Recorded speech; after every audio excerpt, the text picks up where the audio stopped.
What's up, guys? Welcome to another episode of Trilogy Face-Off. Today we're going to do a little Ghostface action. We're going to take the first trilogy and Scream and go against the loose trilogy 4, 5, and 6. All right, so anyway, let's do this.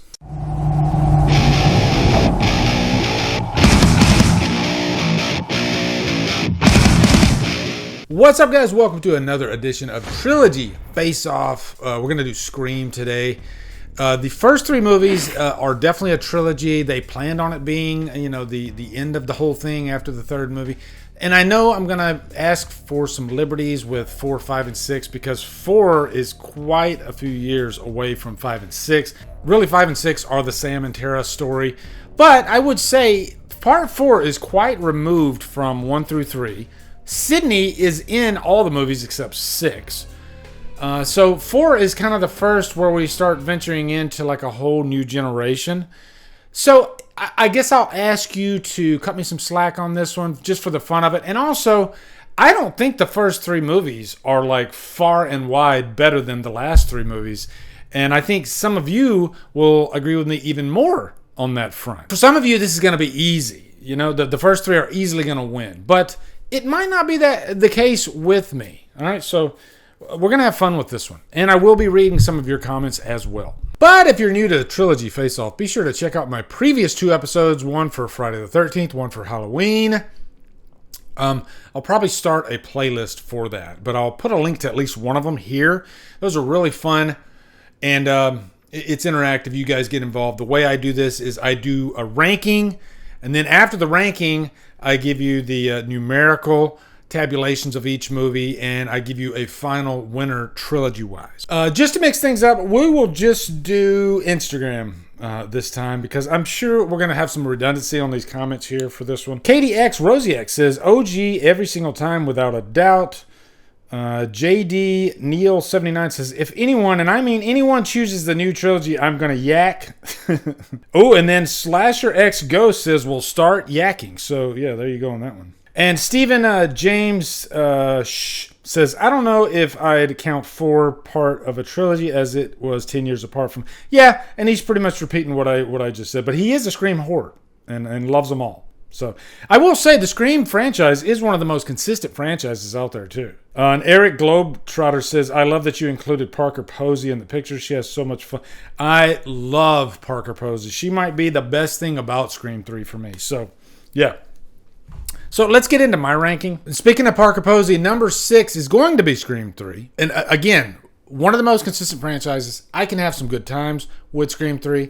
I think Roman is one of the better final acts, actually, because this is the one movie that had the balls to have one killer. And yeah, we could talk about Scream 6 having 3 killers. Do you guys think 3 killers was too much? We'll get there. But Scream 3, I think just aesthetically, it's not as pleasing as it doesn't look as cinematic, I think, as really all of the other movies, especially like the daylight scenes. Maybe it's because they're on a movie set, and that just sort of takes you out of reality, even though in reality, movie sets exist. You get what I'm saying? It's kind of weird. I don't know. And maybe it's just the characters are, like this is the most throwaway characters I've ever seen in the entire franchise. It's Scream 3. But Parker Posey is absolute gold.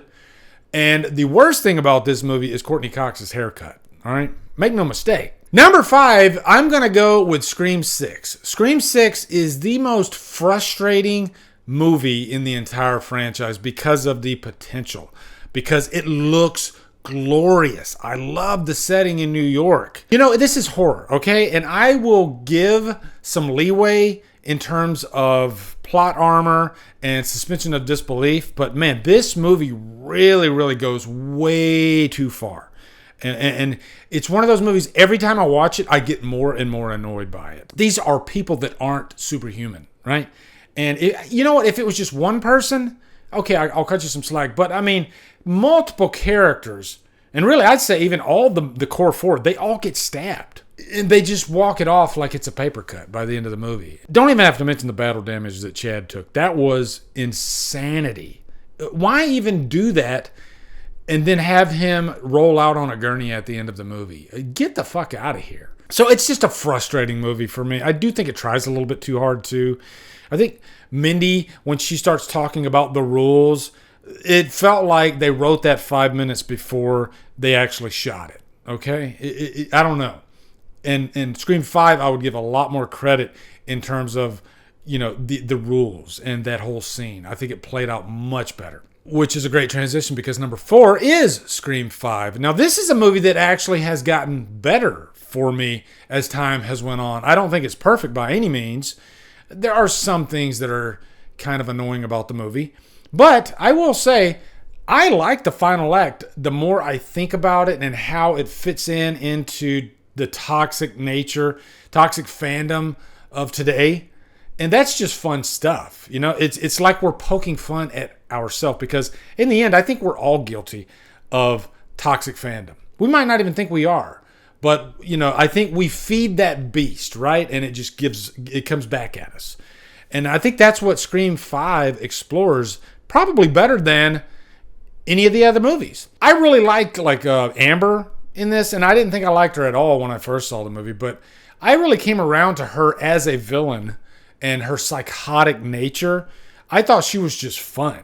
Now, you can poke holes in this movie because it's assumed that Amber is the one that kills Dewey. The size doesn't really match up there at all. But, I'll still give that movie a pass as far as suspension of disbelief goes over 6, which is just completely preposterous. Number 3 is Scream 4. This one used to be my number 2. I love Scream 4. I think it's the bloodiest of the Scream movies. I love how it deals with remakes. I loved the character Charlie, played by Rory Culkin, in it, and especially Jill. Emma Roberts completely owned that role, and she's the one killer, I think, that almost got away with it. And I think she's one killer that could come back.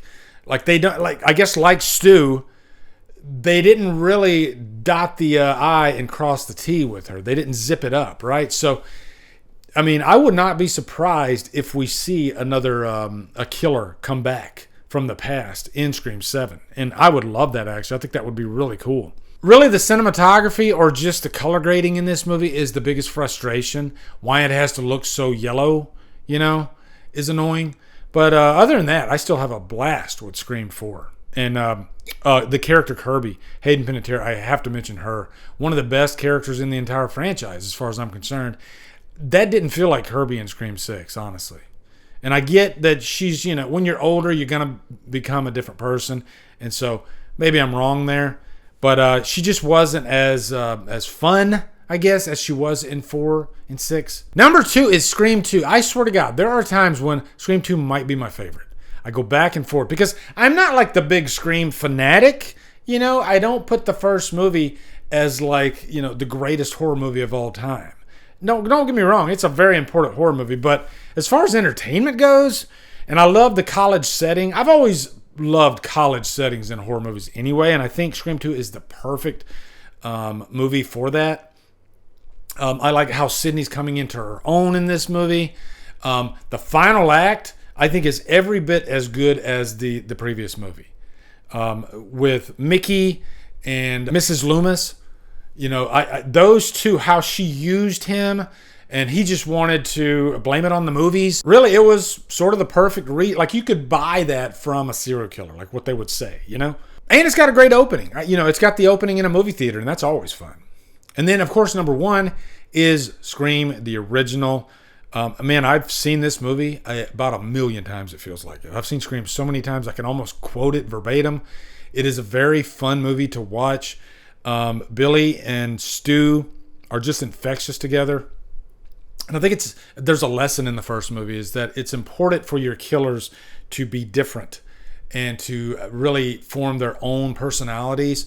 And I don't think you could do a better job than in the case of Billy and Stu. They are completely different as characters. You could form your own theories about those. There's even been theories that Stu had the hots for Billy, which would be funny. Stu kind of looked up to Billy, and Billy was just this tortured soul because of his mother, and he was completely screwed up. I guess like the original Halloween, I think there's enough space and enough that's not known, not told in the original movie, that really adds to the legend of it and forming your own theories and opinions about the movie. But most importantly, it's really, really fun. This was, I think, one of the first times we focused on horror pop culture. And I'm sure there were movies that did it before, but not to this level. And it was like having a conversation with a movie buddy that's actually on the screen. That's what the first Scream was like, and it was so cool, so cool. And I think that's why it's timeless and it still holds up today. So now I'm going to do my math here, and I'm pretty sure I know what the answer is, but you know what? I'm going to do the actual math. And by the way, somebody corrected my math, and I didn't go check myself, but I think it was on the Halloween one. I think I might have been off a little bit, but the winner was still the winner. So I love how you guys will definitely correct me if I'm wrong, and that's cool. That's cool. So that's pretty close, actually. We're apart by 1 point.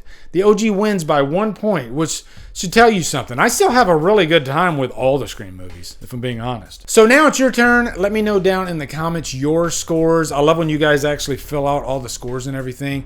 And I'll be curious to see if some people put the second trilogy better than the first trilogy. Because, to be honest, this franchise is so consistent that I wouldn't be mad at you if you put the second. But like I said, I was only one point apart. So yeah, let me know down in the comments, guys. Give me ideas for trilogy face-offs for the future. I will say I'm going to be doing the David Gordon Green trilogy against this final trilogy of Scream, just because 5 and 6 came out, I guess, kind of around the same time as the David Gordon Green trilogy. Is that something you guys would be interested in? I'm going to start putting franchises against each other now, right? It's going to be really fun, okay? So anyway, guys, looking forward to seeing your answers below. Thank you for all the support on the second channel. I'm having a blast on this channel. Some of you have even told me you prefer this channel to the main.